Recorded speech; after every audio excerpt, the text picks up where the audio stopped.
Well, listen, I wanted to thank you all for participating in this site, first of all, and thank you for so many of the great questions we got. As I look at the questions that we got for me to answer, I'm going to try to answer 4 or 5 today and read them to you, but it is clear to me that Oklahomans get it and Washington doesn't.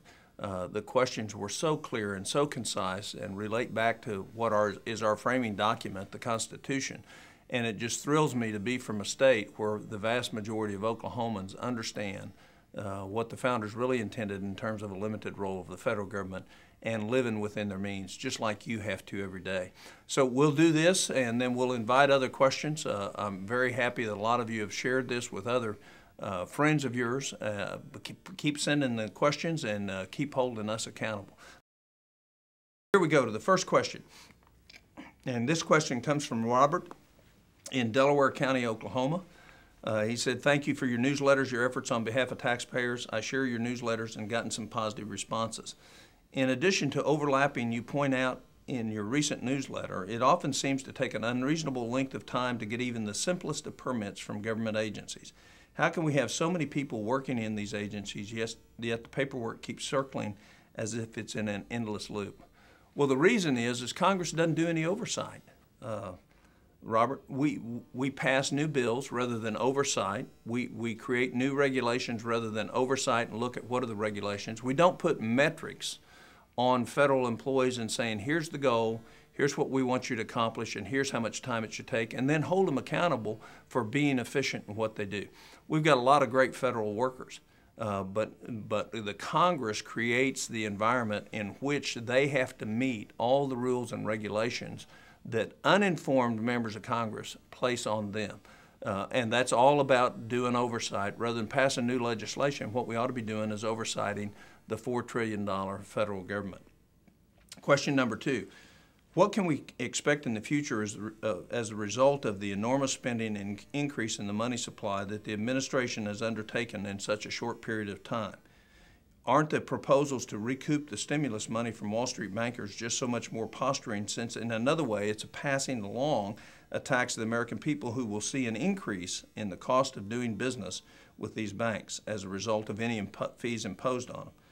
If the latter is true, aren't the taxpayers being doubly dipped, with a large chunk of our taxes taken and used to make up the stimulus package and then hit again to pay for it? Well, I think there's a couple of points to that. If you look at the initial TARP funds, they were designed to buy toxic assets and take them, so you change the financial structure of the institutions with which they were buying those. None of that ever happened. But if you look in the long run, what it looks like now, all the money will be paid back from TARP with the exception of 3 investments.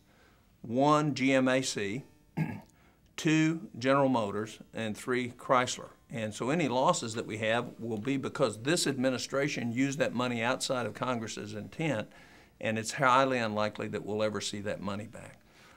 But you're right.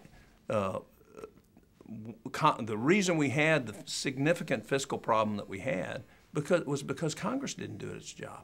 When we set up situations and we set up programs that are designed to be defrauded and designed to take and create a bubble, and then we don't do the oversight when that's happening, then that rests with Congress.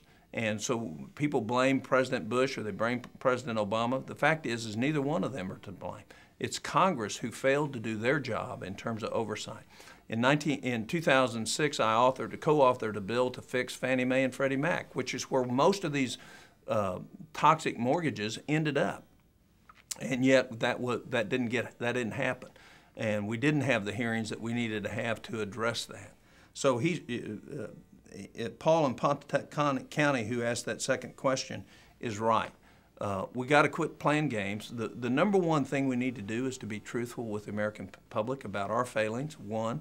Number 2, how serious the problem is. And number 3, how do we get out of it? And we get out of it by sacrificing. Sacrificing by the members of Congress in terms of their own budgets and their own pay. Is sacrificing by downsizing the federal government and looking at its real role and eliminating programs that aren't justified. And number 3, doing the oversight work that's necessary for the programs that are truly should be centered in Washington to make sure they're efficient and effective and not loaded with excess risk. Third question, and this question comes from, the name was withheld. Can a rule be introduced to require each member of Congress to read and initial every bill or law before being allowed to cast a vote in favor or against? The media has reported that many members of Congress signed on to the medical or the health care bill without reading its content. If true, is that not a cause for disciplinary action? Well, the disciplinary action ought to be that you don't send people who don't read legislation that they're voting on, you don't send them back to Congress. And I agree. Matter of fact, I've offered an amendment that on the health care bill that would certify that each member had read and understood the bill they were voting on.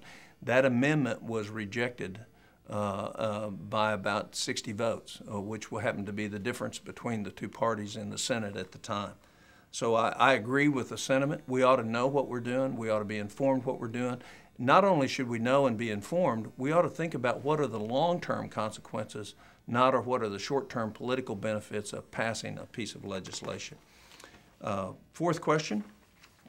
This is from Andrea P. Where are Republican solutions, Dr. Coburn, for health care? I'm tired of this debate. All Republicans are doing is fighting Democrats. Please come up with some solutions for the American people, and maybe then I will listen. Well, Andrea, if you go to my website, you'll see the Patient's Choice Act, which doesn't raise taxes, doesn't cut Medicare, covers people with pre-existing illnesses, and allows everybody to own their own health care. So there are solutions out there, and it doesn't, and actually saves trillions of dollars over the next 10 years by doing what that bill would prescribe. So if you'll go to the website and look up the Patient's Choice Act, or I think it's Senate Bill 1099, you can see a resolution of all those complaints that you don't think that we've offered. There's actually been 5 members of the Senate that have offered comprehensive bills. There's also members been offering individual bills because they think we ought to attack it one problem at a time: fraud, extortion through tort lawsuits,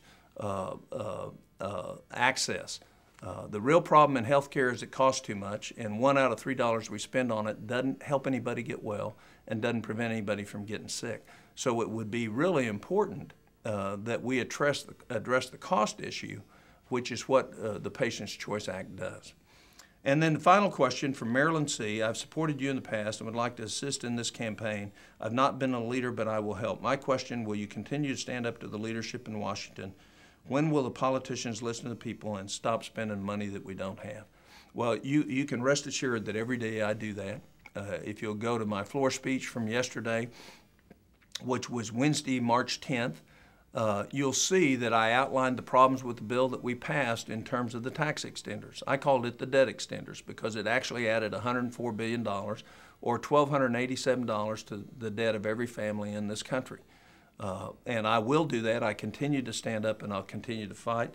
And the real thing is, if we're spending money that we don't have, but we're also spending a lot of it on things we don't need.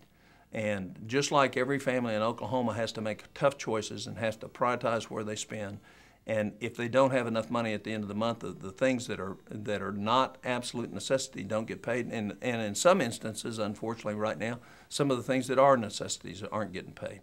We cannot borrow our way out of debt, and we can't spend our way into prosperity. And we just need to remember that. We need to hold us all accountable for that. I hope that you'll respond with more questions. The health care bill debate's coming up in the month of March again. It is the wrong approach for our country. It's a government-centered approach rather than a patient-centered approach. And I hope you'll stay tuned for more of what we're sending out. We've sent out several lists of duplications. We've done a lot of things on the website just this past month that I hope you'll find interesting. And if you have any ideas or suggestions on things you want us to add, we'd be happy to consider that. God bless you.